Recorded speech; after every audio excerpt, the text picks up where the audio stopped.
Hola, knife nerds! It's your boy Big Knucker coming back at you with another knife review. And this is one of my favorites. Although this knife has got a little bit of a personality disorder sometimes. It is the Gayle Bradley 2. The Bradley Folder 2, made by Spyderco in collaboration with Gayle Bradley out of Texas. This is one of his collaborations. They did have the Gayle Bradley 1, which was a little stubbier and a little bit heavier and a little bit thicker knife. This one they've gone to what's called, I guess Spyderco has a thing called a QCI, which is constant quality improvement. And with that, the customer said we'd like it to be a little bit thinner, a little less chunky, and a little more manageable, because I know that original Gayle Bradley 2, the lock bar on that thing was a bear to close. This one here isn't super easy as well. It's a little bit rough on the thumb, but you'll soon get over that. It's not a crazy flicky knife like the Smock 2, which we're going to do a little bit of size comparisons here. All right, just to throw another knife here, we've got the Smock, which is another great knife, and then something here is a little bit bigger too as well, which is the Spyderco K2. So that just gives you kind of a size comparison. All right, and then of course we've got the Toonie here, my lucky Toonie, and it's kind of my Toonie Tuesday knife review, and you'll know what that is if you're from northern Manitoba, Canada. All right, let's go over some of the specs on this beauty here. She's 8.48 inches long, with a closed length of 4.82 inches. And like I said, I've got fairly big hands, and it fits my hands pretty well. There's no choil up at the front here, but there is a little bit of air that you can grip if you need to do some of that fine work too as well. Now the blade itself, the thickness of the blade is 3 millimeters, and it is the blade length is 3.66 inches or 93 millimeters, with an edge length of 3.42 inches or 87 millimeters. Now this knife has got a carbon fiber laminate over G10. So it looks like you've got some G10 scales with the carbon fiber laminate over top. A lot of people dislike that. I think it looks nice. And you know what? It doesn't do a whole lot of difference, I think, with the weight on it. This is a 4.5 ounces. And making a full carbon scales, I mean, to pay more money, say, $20, $30 or $40 or $50 more to have full carbon fiber scales, I don't know if that would be worth it to me. I think it looks nice, and it's tough, it's durable, and I've never heard of the carbon fiber separating from the G10 itself. The other thing here, you can maybe tell by looking at it, is the scales themselves are just a little bit smaller than the inside, the skeletonized stainless steel liners, and it just gives that little bit of a, it's nice in hand. It's like the edges are almost chamfered, and they are chamfered. There's no real super bad hot spots on this knife, and with that carbon fiber scale just being a little bit smaller than the liner, it just makes it that much nicer. Let's just see here what else here. This knife here was built in, let's just see here, in the Taichung, Taiwan plant. And a lot of people seem to think the best knives come out of there. I thought the fit and finish of this knife was absolutely fantastic. And when it arrived, it was extremely sharp. Now the blade material on this is actually the CPM M4, which is a tool steel. Extremely great edge retention on this knife, but you are going to sacrifice some stainless steel on this. You're going to sacrifice the stainless ability of this knife. If you live in a really moist environment, you're going to want to keep care of this knife. Keep it dry, put an oil on it, or put a little bit of a polish on it or something to stop it from rusting. And I happen to live in a climate that's, even though it's in Canada, we're pretty close to being a desert here where I live in southern Alberta. And I've had very little issue with any of my non-stainless knives rusting, although I do kind of baby them. as you know, especially this particular knife here, which I like quite a bit. Now, the one thing I did when I first got this knife, and I'm not sure if you can tell, I'm sure there's some eagle-eyed viewers out there who can tell, is I took the Dremel and I went back and I put this scale back just a little bit.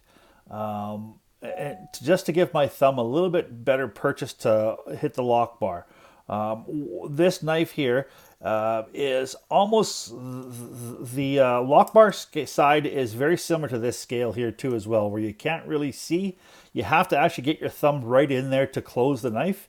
And I thought it was a little bit too much of an overkill. I mean, Gayle Bradley designed this knife to have that almost hidden, where you had to put the meat of your thumb in there to close this knife. And I guess to him, because this is a hard use folder, it would prevent any accidental unlocking of the knife and, you know, cutting some fingers. Myself personally, I thought the lock bar was stiff enough and it had this texture to it that it wasn't anything I was going to be worried about. I was more concerned about making it a little bit easier to flick the knife in and out.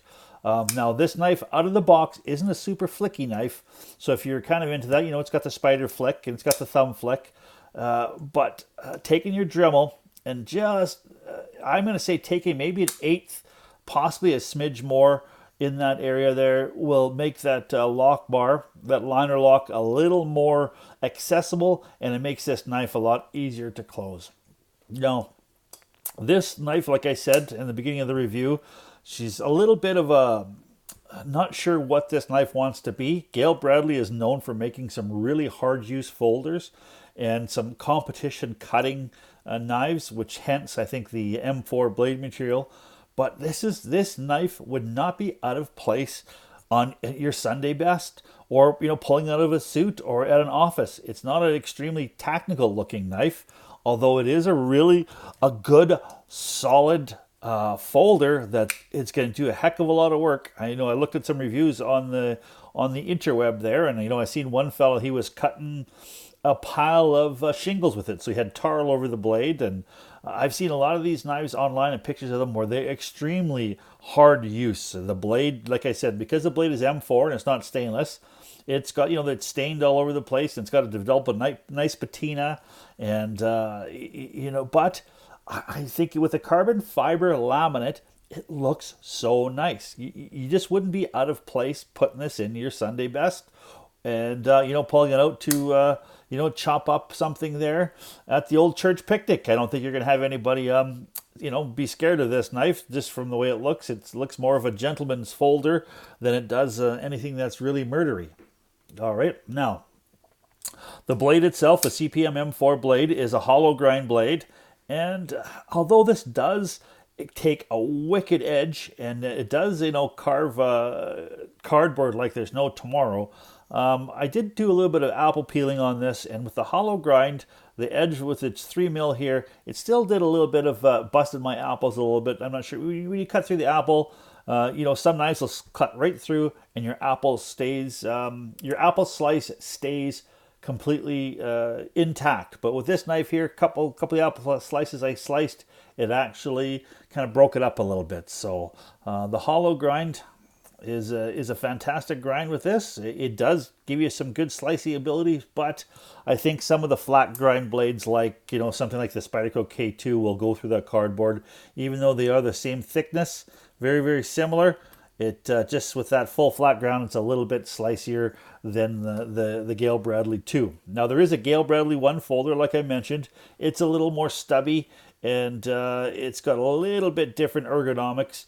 But you know what? I think I've not held the Gayle Bradley 1, but I know that they had talked about the Gayle Bradley 1's lock bar being really, really tight. And I noticed when this one first arrived, it took a little bit for my thumb to get used to this textured lock bar. So if you're kind of got some girly hands like I did, then you might want to stick with the Gayle Bradley 2 over the Gayle Bradley 1. Now, like I said, I did lots of cutting with this knife, and I never noticed any really terrible hot spots on it. I know that with Gayle Bradley in the competition folders, I know that he's likes to have his knives designed to cut and work, you know, as well as be pretty. But I think his design philosophy is he designs it to use the knife. The knives are a user, and I think the looks are more secondary compared. So you're gonna really, really get yourself a hardworking, elegant knife at the same time. Now, you've got the Spyderco standard kind of spoon clip that is a four-way positional, so you can go tip up, tip down, left or right. And like I said, it's a liner lock with the CPM M4.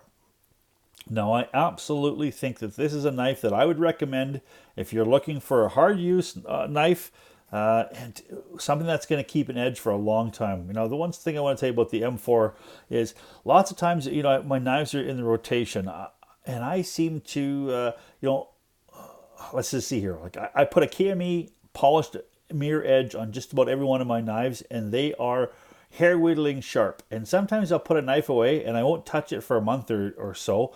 And, I touch the edge and it is sharp, but it doesn't have that bite. It's, for some reason, it seems like that M4 always has that bitey feel to it. It's almost like it, if you run your finger along the edge, it's gonna reach out and cut you.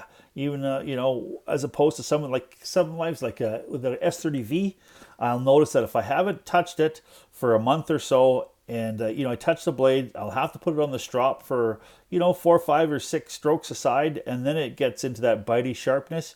Whereas the CPM M4 keeps that bitey sharpness all the time. Now, this is a knife I would definitely recommend. And so, if you're looking for something that's a great EDC piece that's hardworking and is elegant, this is the one for you. So, all right. So, guys, that's the end of my review. Now, please, if you like this review, please like and subscribe. And I appreciate it very much. Now, remember, keep your stick on the ice, keep your shiny side up, and the pointy end away from your bits and pieces.